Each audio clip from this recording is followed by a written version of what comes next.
उन्वान सार का दरवाज़ा। ओकरुंज के छोटे और पुरसुकून शहर में 12 साला नल हमेशा अपनी तजस्सुस और मुहिम्मा हल करने की मोहब्बत की वजह से जानी जाती थी। वो ज्यादातर अपने दोपहरे मकामी लाइब्रेरी में गुजारती, जो एक कदीम इमारत थी जिसकी शलफ पुरानी किताबों से भरी हुई थी। ये इसकी मुहिम जोई के जज्बे के लिए बेहतरीन जगह थी।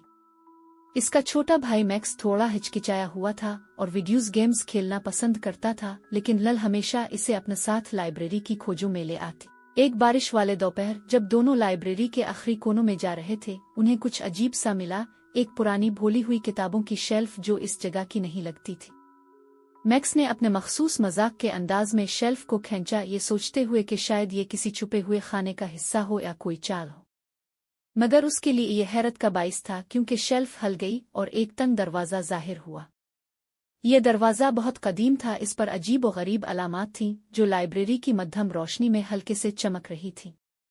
ये वो चीज़ थी जो उन्होंने पहले कभी नहीं देखी थी। मैक्स जो चमक अलिफाटे था लेकिन हिचकिचा रहा था, नल को मना करने लगा कि इसे छोड़ दो, लेकिन नल पहले ही दरवाज़ा खोलने के लिए आगे बढ़ चुकी थी। जैसे ही दरवाज़ा करीच की आवाज़ के साथ खुला, एक नर्म और चमकती रोशनी बाहर निकली जो कमरे को एक ख़ौफनाक चमक से भर देती थी। एक ठंडी हुआ का झोंका उनके अर्द गिर्द आया और नल बगैर सोचे समझे दरवाजे से बाहर कदम रख गई। मैक्स थोड़ा सा हिचकिचाया हुआ, लेकिन तजस्सुस से मजबूर उसके पीछे पीछे चल पड़ा, और अचानक वो दोनों खुद को लाइब्रेरी में नहीं बल्कि एक बिल्कुल मुख्तलिफ दुनिया में पाते हैं। वो एक उड़ते हुए जजीरे पर खड़े थे जो चमकते रंगों वाले आसमान में मुअल्लक था, और वहाँ बहुत बड़ी जड़ी बूटियां थीं जो नियॉन की तरह चमक रही थीं और बेगाना मखलूक हुआ में परवाज कर रही थी। ये मंजर ऐसा था जो उन्होंने कभी नहीं सोचा था, बेगाना मगर खूबसूरत, अजनबी लेकिन दिलकश।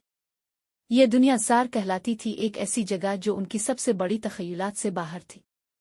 इससे पहले कि वो इस मंजर को अच्छी तरह से देख पाते, एक अजीब मखलूक उनके करीब आई। ये एक शक्ल बदलने वाली गैर इंसानी मखलूक थी जिसका नाम था, जो तवानाई और रोशनी से बनी हुई लगती थी और किसी भी शक्ल में तब्दील होने की सलाहियत रखती थी। इसने मुस्कुराते हुए बताया कि वो एक खुफिया दुनिया में पहुंच चुके हैं जिसके दरवाजे छुपे हुए हैं, दरवाजे जो कभी कई सैयारों को आपस में जोड़ते थे बशमूल ज़मीन के। इसने कहा कि ये दरवाजे एक कदीम नस्ल के बींग्स ने बनाए थे ताकि कायनात में तवाज़ुन और अमन कायम किया जा सके, लेकिन ये दरवाजे बहुत ताकतवर थे और उनकी ताकत उन लोगों को अपनी तरफ मुतवज्जे करती थी जो उन पर काबू पाना चाहते थे।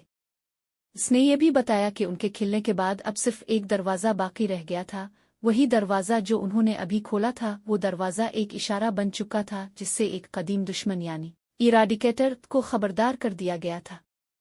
इराडिकेटर एक तारीख कुव्वत थी, एक ऐसी हस्ती जो कदीम ज़माने से आई थी और दरवाज़ों को तबाह करने और दूसरे जहानों का इल्म मिटा देने के लिए आई थी। इराडिकेटर समझता था कि दरवाज़ों का वजूद कायनात के नाजुक तवाज़ुन के लिए एक ख़तरा है और वो उनको हमेशा के लिए बंद करने के लिए हर कीमत पर तैयार था। कई सदियों से इस दरवाजे की हिफाजत कर रहा था, लेकिन अब जबकि ये खिल चुका था, इराडिकेटर करीब आ रहा था। इसने नल और मैक्स को सार की गहराइयों में ले जाया और उन्होंने जल्द ही इस खतरे की हकीकत को समझा। ज़मीन की खूबसूरती से बदलकर मंजर पर असरार और गैर मामूली हो गया। आसमान तारीक हो गए और दूर से अजीब और गरीब साए दिखाई देने लगे। ये इराडिकेटर के एजेंट्स थे जो उन्हें ढूंढने निकले थे। वो सिर्फ दरवाजे को तबाह करना नहीं चाहते थे, बल्कि नल और मैक्स को पकड़कर उन्हें इस बात पर मजबूर करना चाहते थे कि वो दरवाज़ा हमेशा के लिए बंद कर दे। उन्हें कदीम मुजस्समों से गुजरने, खतरनाक जालों को पार करने और पहेलियों को हल करने में मदद करता रहा ताकि एजेंट्स को पीछे रोका जा सके। इस दौरान मैक्स, जो पहले नल की रहनुमाई के बारे में हिचकिचाया करता था, ने सार की गैर मामूली टेक्नोलॉजी को समझने में एक गैर मुतवक्के महारत दिखाई। इसकी तजस्सुस ने उनकी सबसे बड़ी मदद की, क्योंकि वो अलामात को समझकर पेचीदा निज़ामों को खोलने और खुफिया रास्तों को दरियाफ्त करने लगा। मगर जैसे जैसे वो दरवाजे की तरफ बढ़ रहे थे, उन्हें यह हकीकत समझ में आई कि यह दरवाज़ा सिर्फ एक राह नहीं है, बल्कि ये कायनात में तवाज़ुन रखने की किलीद है। इसने बताया कि दरवाजे महज जिस्मानी रास्ते नहीं थे, बल्कि तवानाई के रास्ते थे जो कायनात में हम आहंगी के लिए ज़रूरी थे। अगर ये दरवाजे बंद हो जाते तो न सिर्फ ज़ार बल्कि ज़मीन समेत दीगर कई दुनियाओं में इंतशार फैल जाता। इराडिकेटर का मकसद सिर्फ दरवाज़ों को तबाह करना नहीं था, बल्कि वो कायनात को अपनी मर्जी के मुताबिक नए सिरे से ढालना चाहता था। जैसे ही दोनों बहन भाई आखिरी दरवाजे तक पहुंचे, उन्हें एक फैसला करना था। उसने उन्हें ये ताकत दी थी कि वो दरवाजे को बंद कर दें और सार को ख़त्म कर दें, इसे खुला छोड़ दें और इराडिकेटर के गज़ब का सामना करें। फैसला करना बहुत मुश्किल था। नल, जो हमेशा दलेर थी मगर सोच समझ कर फैसला करती थी, नहीं चाहती थी कि वो ज़मीन अज़ार के लिए कोई नुकसानदेह फैसला करे।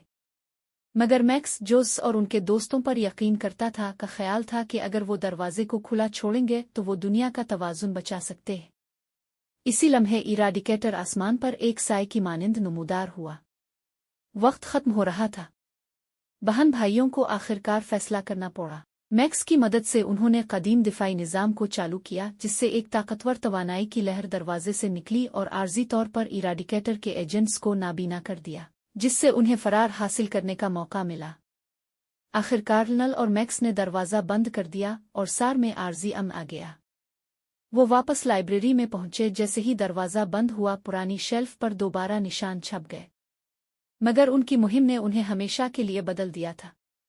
उन्हें अब ये इल्म था कि उनकी दुनिया के अलावा कई दूसरी दुनिया भी मौजूद है, हर एक की अपनी अपनी राज और दरवाजे हैं, और शायद अपने अपने मुहाफिज भी। जब वो ओक्रोंज की बारिश में भीगती हुई गलियों में वापस जा रहे थे, नल ने मैक्स की तरफ मुस्कुरा कर कहा, क्या आप नहीं सोचते कि वहाँ कुछ और भी होगा? मैक्स ने मुस्कुराते हुए जवाब दिया, उम्मीद करते हैं कि हम कभी न जान पाएं। मगर उसकी आंखों में एक चमक थी।